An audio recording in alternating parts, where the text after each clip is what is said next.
그날 밤 아내는 출장으로 집을 비운 상태였다.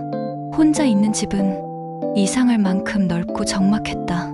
창밖으로는 장마비가 세차게 쏟아져 내렸고 창문을 두드리는 빗방울 소리가 온 집안에 울려 퍼졌다. 나는 거실 불빛만 켜둔 채 소파에 앉아 있었다. TV를 켰지만 화면 속 소음은 내 귀에 잘 들어오지 않았다. 빗소리만이 점점 크게 다가왔다. 그때였다. 띵동. 현관 초인종이 울렸다. 순간 심장이 철렁 내려앉았다. 이 밤에 누가 찾아올까? 조심스럽게 인터폰을 확인한 순간 화면에 낯익은 얼굴이 비쳤다. 빗속에 젖어선 장모님이었다. 나는 서둘러 문을 열었다. 장모님, 이런 날에 어떻게 오셨어요? 그녀는 젖은 머리칼을 쓸어내리며 말했다. 비가 너무 쏟아져서 잠시 들렀다. 평범한 말이었지만 젖은 옷과 어깨에서 뚝뚝 떨어지는 빗물이 상황을 설명하고 있었다. 나는 얼른 수건을 꺼내 그녀의 어깨 위에 올려주었다. 어서 들어오세요. 이러다 감기 드시겠어요. 그녀는 짧게 고개를 끄덕이며 거실로 들어왔다. 빗물 냄새와 습기가 순식간에 집 안 가득 퍼졌다. 공기는 묘하게 달라져 있었다. 부엌으로 향해 따뜻한 차를 끓였다. 주전자가 팔팔 끓는 동안 나는 거실 쪽을 흘끗 바라보았다. 장모님은 수건으로 머리를 닦고 있었는데 그 모습이 이상할 정도로 낯설게 다가왔다. 늘 가족처럼 보아왔던 사람이지만 오늘 밤은 달랐다. 빗소리 때문일까? 아니면 내 마음 때문일까? 차 드세요. 잔을 건네며 자리에 앉았다. 짧은 정적이 흘렀다. 출장 간 내 아내는 잘 지내고 있니? 그녀가 물었다. 나는 억지로 웃으며 대답했다. 네, 곧 돌아온다고 했어요. 대화는 평범했지만 시선은 자꾸만 오래 머물렀다. 컵을 건네던 순간 우리의 손끝이 스쳤다. 찰나의 순간 숨이 막히는 것 같았다. 나는 얼른 잔을 내려놓고 시선을 피했다. 그러나 이미 심장은 요동치고 있었다. 창문을 두드리던 빗소리는 점점 거세졌다. 방 안의 고요와 밖의 폭우가 극명하게 대비되었다. 나는 애써 말을 이어갔지만 속마음은 달라지고 있었다. 왜 이렇게 긴장되는 걸까? 단순히 비 때문일까? 아니면 내 안에 다른 떨림이 싹 트고 있는 걸까? 나는 스스로에게 수없이 물었지만 답을 찾지 못했다. 시계 초침이 움직이는 소리, 컵에 부딪히는 작은 소리마저 너무 크게 들려왔다. 장모님과 단둘이 앉아있는 이 공간이 이토록 낯설게 느껴진 건 처음이었다. 나는 차를 한 모금 삼켰다. 뜨거운 액체가 목을 타고 내려갔지만 떨림은 가라앉지 않았다. 그날 밤 나는 직감했다. 이건 단순한 불안이 아니었다. 겉으론 평온했지만 이미 시작된 떨림은 나를 금단의 경계로 이끌고 있었다. 그 순간 폭우 같은 불안이 내 안에서 시작되고 있었다. 창밖의 폭우는 점점 더 거세졌다. 창문을 때리는 빗소리가 마치 세상을 집어삼킬 듯 요란하게 울려 퍼졌다. 거실 불빛 아래 장모님은 잔을 손에 쥔 채 조용히 미소 지었다. 나는 억지로 담담해 보이려 했지만 손끝은 여전히 미세하게 떨리고 있었다. 짧은 대화가 오갔다. 출장 간 내 아내 잘 지내고 있겠지? 그녀의 물음에 나는 억지로 웃으며 대답했다. 네, 잘 지내고 있을 겁니다. 곧 돌아온다고 했어요. 말은 평범했지만 대화 사이의 공기는 낯설고 무거웠다. 그 순간 집 안이 순식간에 어두워졌다. 불이 꺼진 것이다. 폭우로 인한 정전이었다. 불이 꺼졌네. 나는 무의식적으로 중얼거렸다. 깜깜한 거실. 밖에서는 여전히 비가 쏟아지고 있었다. 나는 서둘러 서랍을 뒤져 촛불 하나를 꺼냈다. 작은 불씨가 피어오르자 집 안은 희미하게 밝혀졌다. 그 불빛 아래 장모님의 얼굴이 드러났다. 촛불에 비친 그녀의 눈빛은 묘하게 흔들리고 있었다. 짧은 정적이 흘렀다. 밖에서는 폭우가 창문을 두드리고 안에서는 두 사람의 숨결만이 겹쳐 들렸다. 나는 시선을 피하려 했지만 촛불 아래서 마주친 그녀의 눈동자는 나를 붙잡고 있었다. 사실 그녀가 입을 열었다. 목소리는 낮았지만 분명 떨리고 있었다. 나도 더는 모른 척할 수 없을 것 같아. 나는 숨을 멈췄다. 머릿속이 하얘졌다. 장모님, 그건 나는 어찌할 바 몰라. 목소리를 떨며 중얼거렸다. 그녀는 조용히 고개를 끄덕였다. 미소와 눈물이 동시에 서린 듯한 표정이었다. 너를 볼 때마다 내 마음이 흔들려. 그 순간 내 가슴은 철렁 내려앉았다. 나는 고개를 숙였다. 머릿속에서는 수없이 안 된다는 경고가 울리고 있었지만 심장은 이미 다른 답을 내고 있었다. 테이블 위에서 내 손끝이 떨렸다. 그녀의 손이 조심스럽게 다가와 내 손등 위에 올려졌다. 뜨겁지도 차갑지도 않은 온기. 그러나 그 손길은 숨조차 쉬기 힘들 만큼 나를 흔들었다. 나는 황급히 몸을 때려 했지만 그녀의 목소리가 나를 붙들었다. 되돌릴 수 없어. 하지만 이제는 숨길 수 없어. 짧은 침묵, 그리고 그 침묵 끝에 모든 것이 무너졌다. 입술이 스쳤다. 짧지만 치명적인 순간이었다. 세상의 모든 소리가 그 순간 멀어지고 남은 것은 폭우와 심장의 요동뿐이었다. 나는 눈을 감았다. 머릿속은 여전히 안 된다는 외침으로 가득했지만 심장은 멈출 줄 몰랐다. 짧았지만 선명한 순간 나는 알았다. 이제 돌아갈 수 없다는 것을. 우리는 황급히 몸을 떼었다. 촛불은 여전히 깜빡이고 있었고 그녀의 눈빛은 나처럼 흔들리고 있었다. 아무 말도 할 수 없었다. 그저 빗소리만이 방 안을 채웠다. 겉으론 평온해 보였지만 이미 선은 무너졌다. 죄라는 걸 알면서도 우리는 멈출 수 없었다. 다음 날 아침 거실 창으로 쏟아지던 폭우는 언제 그랬냐는 듯 멎어 있었다. 햇살이 스며들어 왔지만 내 마음은 여전히 어두웠다. 식탁 위에는 전날 켰던 촛불이 그대로 남아 있었다. 심지는 까맣게 그을려 있었고 어제의 흔적처럼 보였다. 나는 그 촛불을 쓰레기통에 버리려다 손이 멈췄다. 정말 어젯밤은 꿈이었을까? 아니었다. 짧았지만 치명적인 순간은 너무도 선명했다. 주방에서 아침을 준비하는 내내 손끝이 떨렸다. 그때 휴대전화가 울렸다. 아내였다. 나는 급히 손을 닫고 전화를 받았다. 여보, 잘 지내지? 출장은 생각보다 길어질 것 같아.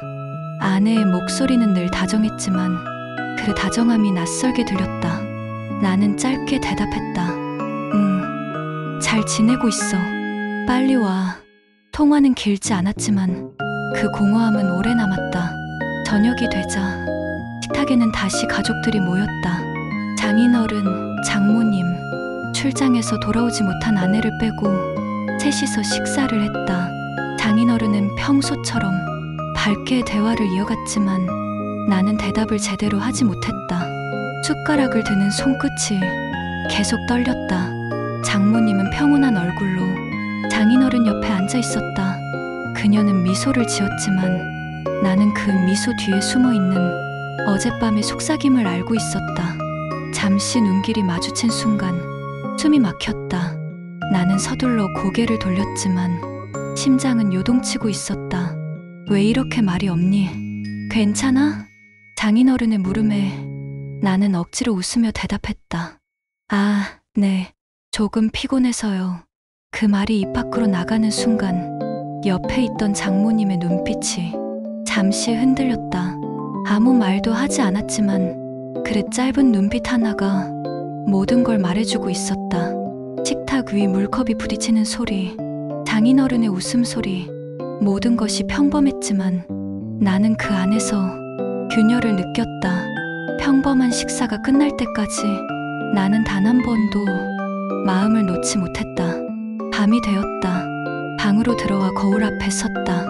거울 속 내 얼굴은 창백했다. 눈빛은 흔들리고 입술은 말라 있었다. 나는 두 손으로 얼굴을 감싸며 작게 속삭였다. 이건 잘못된 거야. 잊어야 해. 그러나 심장은 다른 대답을 내고 있었다. 며칠 동안은 겉보기엔 아무 일도 없는 듯 시간이 흘렀다. 장모님은 평소와 다름없이 집안일을 돌봤다. 장인어른도 평소처럼 다정했고 나는 평범한 사위처럼 행동했다. 그러나 식탁 위에서 시선이 스칠 때마다, 거실을 스쳐 지나가는 순간마다 나는 심장이 다시 떨렸다. 우린 모른 척하고 있지만 이미 선은 무너졌다. 겉으론 평온했지만 그날 밤 시작된 균열은 이미 감춰지지 않고 있었다. 며칠간은 아무 일도 없는 듯 시간이 흘러갔다. 아침이면 출근 준비, 저녁이면 장인어른과 장모님, 그리고 나.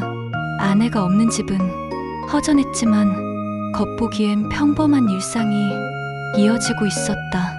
하지만 나는 알고 있었다. 그 평온은 언제든 금이 갈 수 있는 얇은 유리 같은 것이라는 걸. 식탁에서, 거실에서 시선이 스칠 때마다 심장은 요동쳤다. 아무 일도 없는 듯 웃고 있었지만 그 웃음 뒤에 감춰진 떨림은 너무도 선명했다. 어느 날 아내가 전화를 걸어왔다. 여보, 출장일이 조금 더 길어질 것 같아. 조금만 더 기다려줘. 나는 짧게 대답했다. 응, 알았어.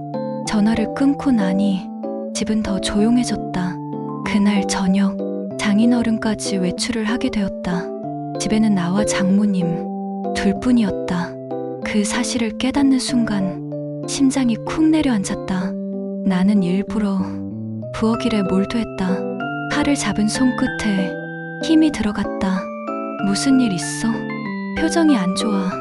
뒤에서 들려온 목소리에 나는 흠칫 놀랐다. 고개를 돌리자 장모님이 서 있었다. 그녀는 조용히 다가와 내 옆에 섰다. 가까운 거리, 숨결이 스쳤다. 나는 시선을 피하며 말했다. 괜찮습니다, 어머니. 금방 끝낼 거예요. 하지만 손끝은 자꾸만 떨리고 있었다. 도마 위에서 칼과 채소가 부딪히는 소리, 그 사이로 묘한 긴장감이 흐르고 있었다. 잠시 후 그녀의 손이 내 손등을 스쳤다. 마치 실수인 듯. 그러나 너무 자연스러운 순간 나는 얼어붙은 듯 멈춰 섰다. 심장이 요동치며 숨이 막혔다. 그날 밤 이후로 나도 아무렇지 않은 척 할 수 없었어. 그녀의 목소리는 낮았지만 떨리고 있었다. 나는 대답하지 못한 채 고개를 숙였다. 머릿속에서는 수없이 안 된다는 목소리가 울렸지만 심장은 이미 다른 대답을 하고 있었다. 그녀는 다시 속삭였다. 되돌릴 수 없다는 걸 알아. 하지만 이제는 숨길 수 없어. 그 말과 함께 그녀의 손길이 다시 내 손을 붙잡았다. 순간 숨결이 교차했다. 나는 눈을 감았다. 짧지만 치명적인 순간 다시 불꽃이 피어올랐다. 우리는 황급히 떨어졌다. 부엌 불빛 아래 서로를 바라보며 숨을 몰아쉬었다. 겉보기엔 아무 일도 없는 듯 했지만 나는 깨달았다. 이제 불꽃은 감출 수 없다는 것을. 그날 밤 잠자리에 누웠지만 눈을 감을 수 없었다. 옆방에서 들려오는 발자국 소리, 그 작은 울림마저 심장을 흔들었다. 나는 두 손으로 얼굴을 감싸며 거울 앞에 섰다. 창밖에는 빗줄기가 다시 흩날리고 있었다. 빗소리는 내 안에 불꽃이 꺼지지 않았음을 알려주고 있었다. 겉으론 평온했지만 그날 밤 이후 타오른 불꽃은 결코 꺼지지 않았다. 언젠가 이 비밀이 드러나는 순간 모든 것이 무너질 것이다. 다음 날 아침, 햇살은 창문 너머로 부드럽게 들어왔지만 내 마음은 결코 밝지 않았다. 식탁에 앉아 장인어른, 장모님과 함께 아침을 먹었다. 출장 중인 아내의 빈자리가 더욱 크게 느껴졌다. 장인어른은 평소처럼 신문을 읽으며 농담을 건넸다. 장모님은 미소를 띠며 대화를 이어갔다. 나는 억지로 숟가락을 들었지만 손끝은 떨리고 있었다. 아무렇지 않은 척 밥을 넘겼지만 심장은 요동쳤다. 잠시 눈길이 장모님과 마주쳤다. 그녀는 곧장 시선을 돌렸지만 짧은 그 순간에 우리는 서로를 인식했다. 장인어른은 아무것도 눈치채지 못한 채 웃고 있었지만 나와 그녀의 마음은 이미 무너지고 있었다. 며칠 뒤 우리는 친척 모임에 참석하게 되었다. 밝은 조명 아래 사람들 사이에서 웃고 있는 장모님. 나는 옆에 앉아 있었지만 심장은 불편하게 뛰고 있었다.